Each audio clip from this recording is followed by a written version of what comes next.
He's up there in the conversation of being a top 10 player in the last sort of 10 or 15 years. Jurgen had kind of regretted not signing him at Dortmund. He'd probably be my number one signing just because he was so underrated by everyone else. Incredible that such a player was available on a free transfer. Brilliant for us for many seasons. I loved him because he could play right back as well, and then he never played right back for us. Personally, as a fan and also, professionally in your role, what would be your top five signings from your time at Liverpool? I can give you the five. I'm not sure about the order, so let's say that it's not in order. Um, I would say Coutinho, but he's not going to be on the list, and the reason is the number of minutes was limited. So I spoke just then about how much data we need to see. So with Coutinho, it's like wow, what we've seen, he's really good. But that was led as much by the scouting department and by Michael's love of the player as much as by data. Yeah, let's go approximately in chronological order. Sturridge, absolutely delighted to sign Sturridge. An incredible player. People, because he was such a prolific goal scorer, people think of him just as a striker, but he brought so much more to the game. He's so creative, he's so quick, but so skillful. Watched the game at Craven Cottage, I think in 2013. We were 1 or 2 nil down at half time, and he just turned the game around. And that he was available for that price from Chelsea was insane. So I'm going to focus on the cheaper end of players again because those are the ones that give me the most satisfaction. In the book, there's a chapter about Messi versus Ronaldo, and it was edited out of the book, but I talk about some of the pretenders to the throne.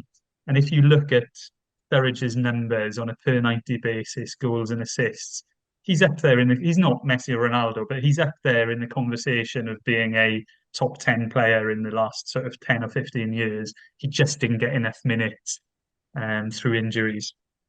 Um, then we've got to go to the early days of Jurgen's regime. Joel Matip on a free transfer. It's incredible that such a player was available on a free transfer. And I love Matip. He'd probably be my number one signing just because he was so underrated by everyone else. And I think even after 3 seasons of playing for Liverpool, where he brings the ball out of defence and slots a 30-yard pass through the midfield line for fun, and the defenders, the opposition players, still give him loads of space to do it because they're underrating him. The world underrated Joel Matip, and he was phenomenal for Liverpool. Again, I just wish we'd seen more minutes from Joel.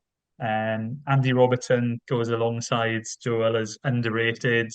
I think I talk in the book about my doubts with Robertson, um, one of the best attacking fullbacks in the Premier League before we signed him. But his defending was difficult to gauge. Hull had been the worst defensive team in the league and was relegated that season. And so he was one of the top young left backs to sign that summer. It was like, but what about his defending? And really, it was Jurgen saying attacking is the most important thing for fullbacks. We can cover it if he's not a good defender. The thing I love about Robertson is today he is one of the world's best defensive fullbacks as well as attacking fullbacks. So he's got to go on the list. Yes, it's boring to say Mo, isn't it? But Mo has to go on the list.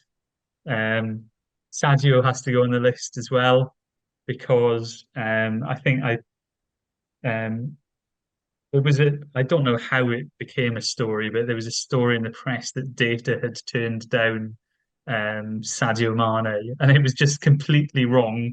But at the time, you can't talk to the press if you work in the club unless the press officer gives you the okay to talk to the press. So we couldn't kind of get the real story out there. So I met Ralph Rangnick when he was sporting director at Red Bull, and Mane was tearing up the Europa League in 2014, I think it was. I was like, this is a super player, and yeah, think it was a confusion about the price of the player versus the performance of the player that led to this story about data turning Mane down. Um, and again, Jurgen had kind of regretted not signing him at Dortmund. So a lot of my favourite signings, that Jurgen liked the player and they came, that was a huge part in the success because the manager likes the player, they're going to play the player. I've got one left. I really loved the Fabinho signing. Mm. Um, I thought he was underrated. I loved the way that it was no one knew about the signing. We'd looked at him 2 or 3 years previously as a right back, but then Trent emerged as a right back.